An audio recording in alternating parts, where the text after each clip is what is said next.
This story is brought to you by the Health and Homeopathy podcast. Oh, infertility.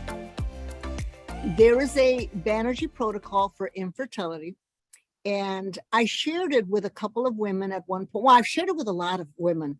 Not everyone always gets back to you, so you don't know what happened or not. With one woman in particular, she had a multitude of issues, but infertility was one of them. And they had a 5-year-old daughter, and they had been trying for 3.5 years with no success whatsoever. So fast forward a few months, maybe 3 or 4 months down the line, and she messages me again, and she's asking me for help with a different issue.